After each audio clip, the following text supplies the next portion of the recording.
پیغمبر صلی الله علیه وسلم فرمایي څوک چې روژه په ایمانداري سره ونیسي او خپل اجر او ثواب له الله جل جلاله څخه غواړي د هغه تیر شوي ګناهونه بخښل کیږي. وعن أبي هريرة رضي الله عنه أن النبي صلى الله عليه وسلم قال إذا جاء رمضان فتحت أبواب الجنة وغلقت أبواب النار وسفلت الشياطين.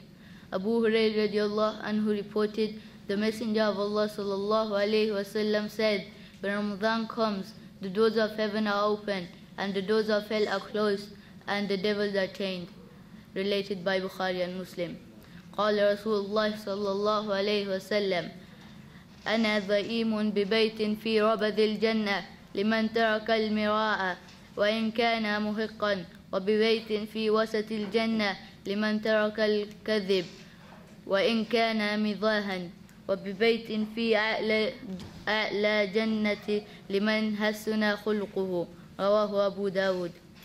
رسول صلی الله علیه و سلم می فرماید من ضمانت می کنم به خانه در طبقات پایین جنت برای کسی که دشمنی و دعوا را ترک کند هرچند که حق و جانب باشد و به خانه در وسط جنت برای کسی که دروغ را ترک کند هرچند که برای مزاح هم باشد و به خانه در بالاترین طبقات جنت برای کسی که اخلاقش نیکو باشد. دعا میکنم که الله جل جلاله برای همه ما و شما اخلاق نیکو نصیب کند.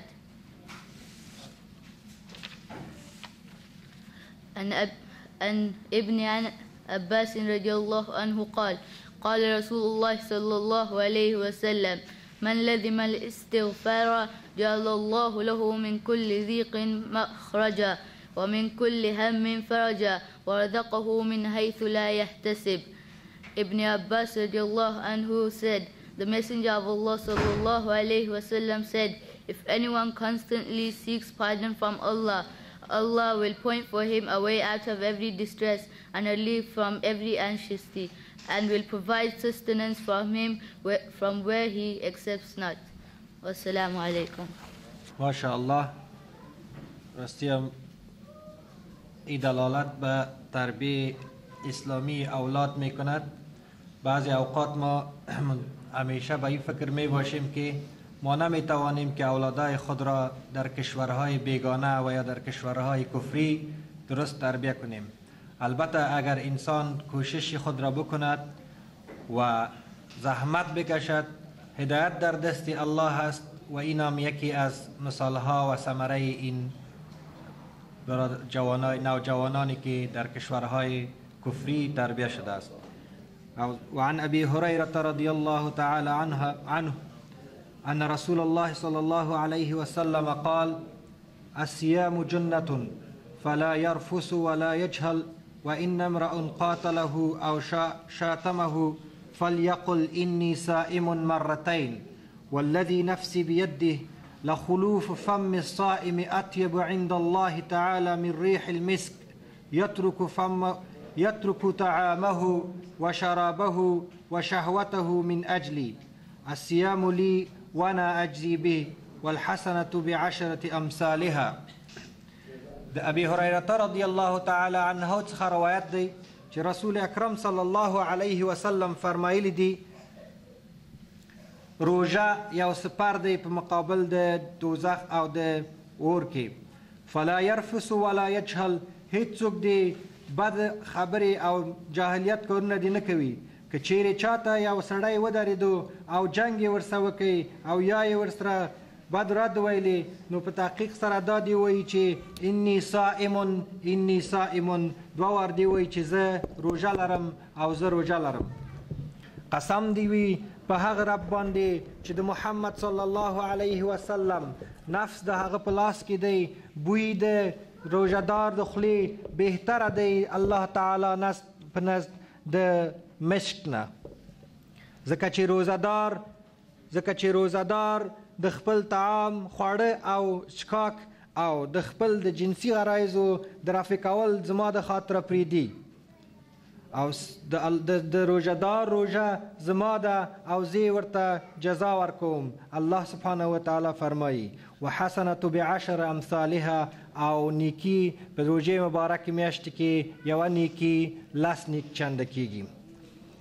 محترم نجیب الله حبیبی څخه هیله کوو چې د سټیج مخې ته تشریف راوړي او د خپلې ګرانبها ویناو څخه چې د روژې مبارک میاشت د تراویح د لمانځه د اهمیت په باره کې دي موږ مستفید کړي. محترم ورور استاد نجیب الله حبیبی.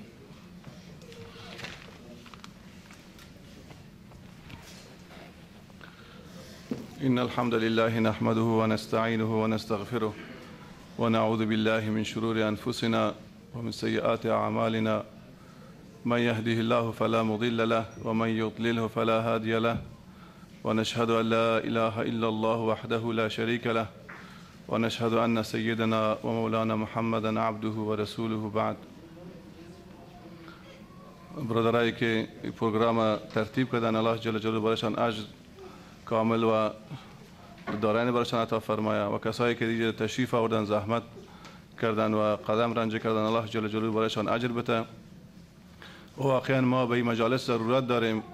این مجالس است که ایمان ما را تازه میکنه و ایمان ما را قوی میکنه. چنانچه صحابه هم روایت است، حضرت عمر رضی الله عنه هم گاه گاهی به اصحاب خود میگو بیا یک ساعت بشینیم ایمان ما را زیاد کنیم. و این مجالس ان شاء الله در ماه رحمت و ماه مغفرت و ماه صیام و قیام ماه قرآن است. ان شاء الله این مجالس از خیر خالی نیست و مجالس سعادت، نیکبختی، آرامش و اطمینان خواهد بود. و چون که ماه رمضان ماه صیام است، ماه قیام است، ماه قرائت قرآن است، ماه اعمال خیر است و همه اینا در بر گرفتن وقت بسیار کم است. ما ان شاء الله درباره نماز تراویح و همچنین معلومات مختصر درباره شب قدر خدمتتان تقدیم میکنم. نماز تراویح، اصلا تراویح جمع ترویحه است. ترویحه به معنای استراحت کردن و دم گرفتن میگن. وقتی که 4 رکعت نماز میخوانیم نماز تراویح را دمیج دم میگیریم یا راحت میکنیم و استراحت میکنیم یا آرام میگیریم، این به عربی به نام ترویحه یاد میکنن. تراویح جمعش است، یعنی دم گرفتن و آرام کردن، این ترویحه میگوین. اما در زبان مردم تراویح ببین نماز مشهور شده که ما در ماه رمضان او رو میخوانیم. این در زبانهای مردم تراویح با امی نماز اطلاق میشه، به می مشهور شده نمازی که در ماه رمضان خوانده میشه مردم تراویح میگوین. و در مورد حکم تراویح علما میگن که تراویح سنت پیامبر صلی الله علیه و سلم است که پیامبر صلی الله علیه و سلم این سنت را ادا کرده و همچنان صحابه کرام بعد از پیامبر صلی الله علیه و سلم نماز خواندن و همچنان همه امت اسلامی که پی دیگری این سنت را اجرا کردند.